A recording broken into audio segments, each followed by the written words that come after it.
Seekers, today we're delving into a topic that's both sensitive and crucially important.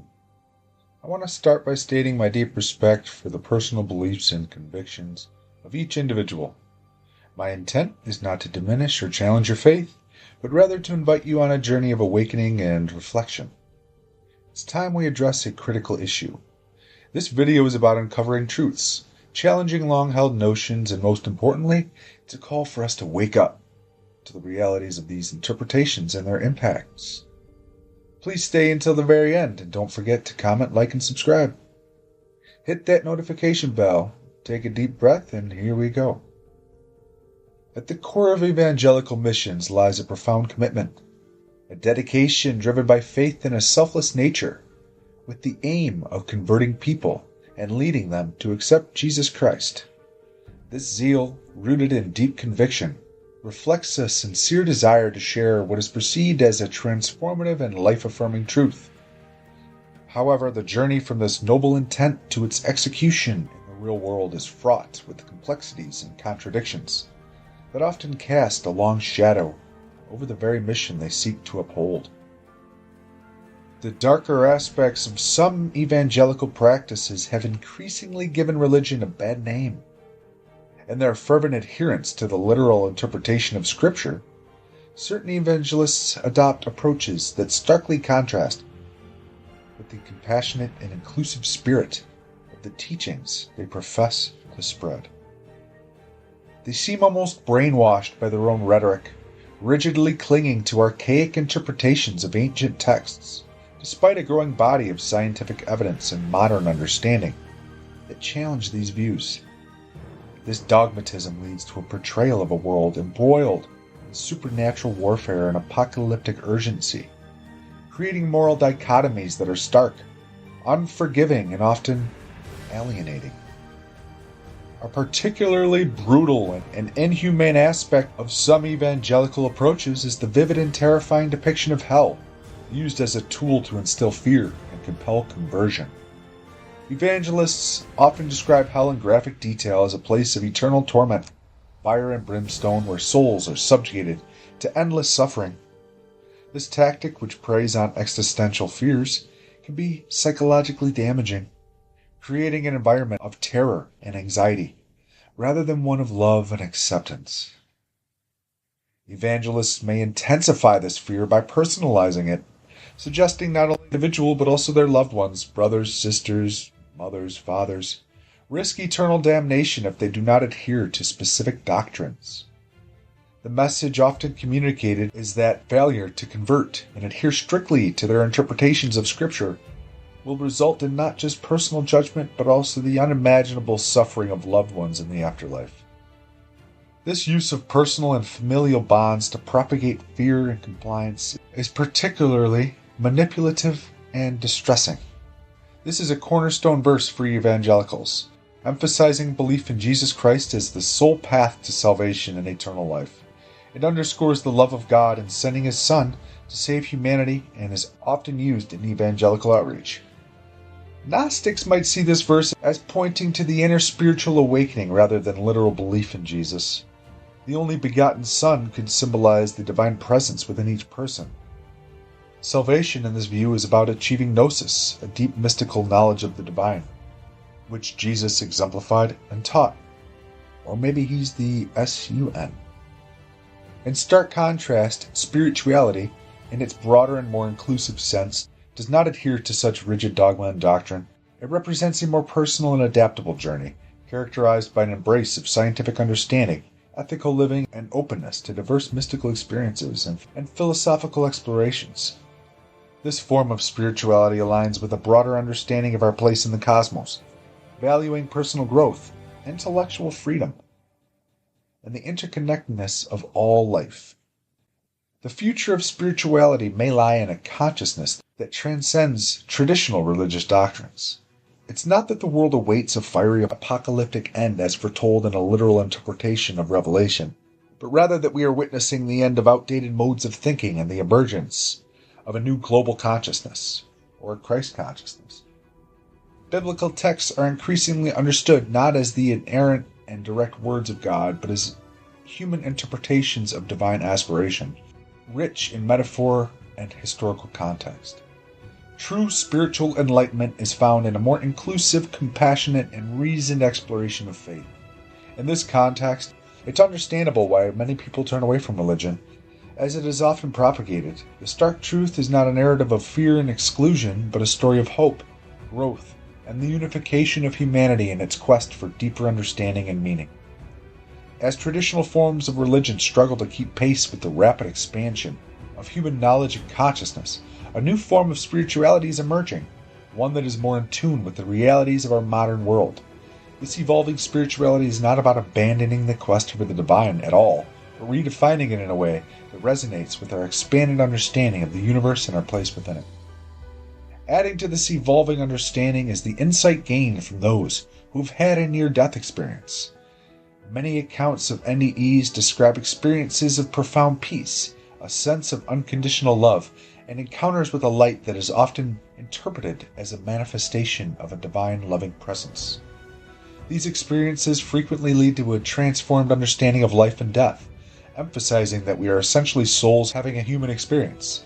The judgment often spoken of in these experiences is not from a wrathful external deity, but a self-reflection and understanding of one's life and actions. This perspective aligns with the belief that we are all emanations of a singular divine source, interconnected in our essence and journey. Heaven and hell, from this viewpoint, are not literal destinations, but concepts deeply rooted in allegory and mysticism. They represent states of being or consciousness, rather than physical places.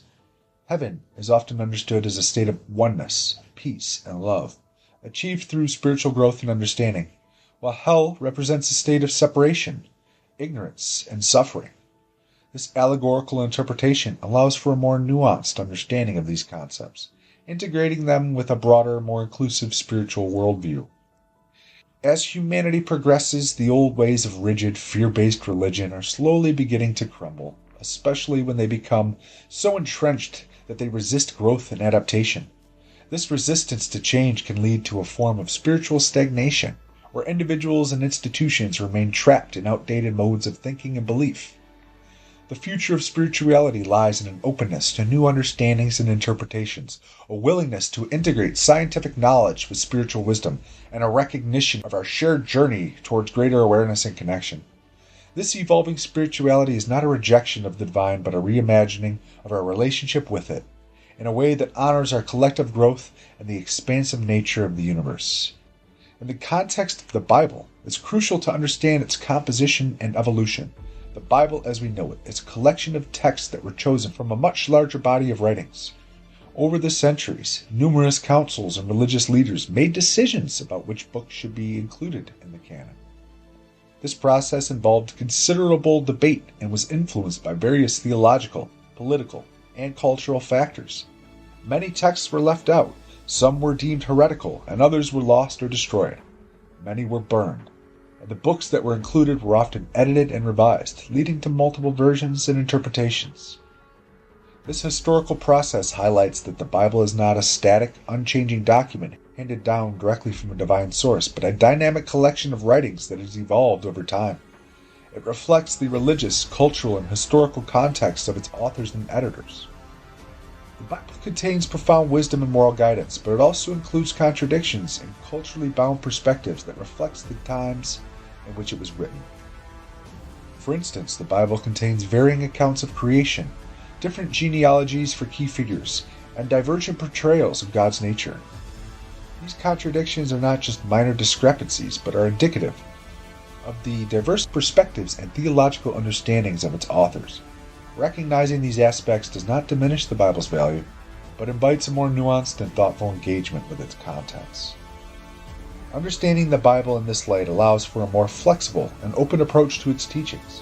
It encourages us to seek spiritual truths that resonate with our experiences and understanding, rather than adhering rigidly to doctrines that may no longer be relevant or meaningful in our modern world. This approach fosters a spirituality that is dynamic, inclusive, and aligned with our growing knowledge of the universe and human nature. In the midst of our exploration of the complexities and contradictions of evangelical practices in the broader spiritual landscape, it becomes clear that we are at a pivotal moment in our collective spiritual journey.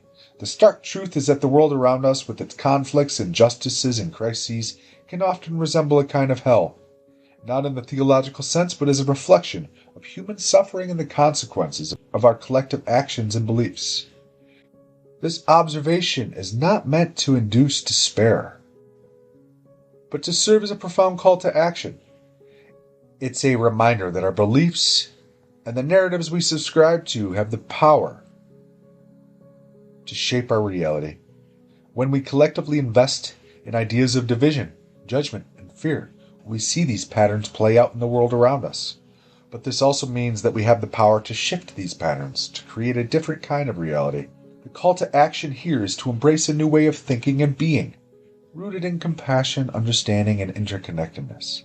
It's about recognizing that we are not just passive observers of a predetermined destiny, but active participants in shaping our world. To the evangelists and those deeply committed to their religious beliefs, this is not a rejection of your faith or your dedication. It's an invitation to join a broader, more inclusive conversation about spirituality and our role in the world. It's an acknowledgement that while your intentions may be rooted in love and concern, the methods and narratives that have been traditionally used can sometimes do more harm than good. It's a call to reflect on how we can share our spiritual insights and experiences in ways that heal rather than divide, that inspire hope rather than fear. Let us embrace this moment with courage and hope. Let us look within and around us, not with despair, but with the determination to be agents of positive change. Let us shift from narratives of division and fear to narratives of unity and love. And to the evangelists and all those who carry a message of spiritual truth, let us say, thank you for your passion and commitment. But let us all set our sights on a higher, more inclusive path, one that brings us together in our shared humanity and our common quest for a better world.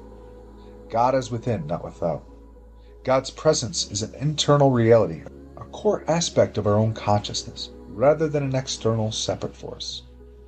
As seekers on this mortal journey, it behooves us to transcend the narrow confines of dogmatic strife, and in the luminous embrace of wisdom, use our divine inheritance to sow seeds of peace, to nurture the garden of human fellowship, and to kindle the flames of a higher, nobler existence for all souls entwined in the shared destiny of humankind. Humanfluence out.